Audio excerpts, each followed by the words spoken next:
Viewers, আমার mini ব্লগে সবাইকে স্বাগত।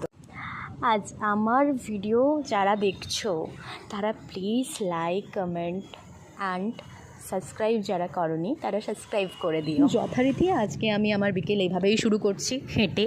আর তোমরা কিভাবে বিকেল শুরু করো ওটাও একটু বলো, কেমনভাবে শেষ করো ওটাও আমাকে বলো। আমার তো হেঁটে ছুটে এইসবভাবেই আমার আজকে বিকেল শেষ হয়েছে। তো যেহেতু আমার ওয়েট গেইন প্রচুর হয়েছে তার জন্যই আমি ওয়েট লস করছি। জানি কাজের কিছু হয় না, কারণ আমার প্রচুর খেতে ইচ্ছে হয়, আমি খেয়ে নিই, আর এমনিতেই ওয়েট গেইন হয়ে যায়, আমার একটুতেই ওয়েট গেইন হয়। আর অনেক দিন ধরে ভাবছিলাম যে ভিডিও করব, আর ইউটিউবটা এমনিতেই আমার রিচ ডাউন হয়ে গেছে, ভিডিও পেন্ডিং পড়ে আছে। দীঘা পুরীর ভিডিও যেগুলো আমার প্রচুর ল্যাদ লাগে তার জন্যই করি না। আর আমি কিছুদিন ধরে আমি ভাবছি যে না, ভিডিও চালু করে দিয়েছি, কারণ ভাবছিলাম যদি ভিউ হয় তাহলে पैसा ही पैसा होगा यार, पैसा ही पैसा बाबू साहब। তো আজকে আমার এইভাবেই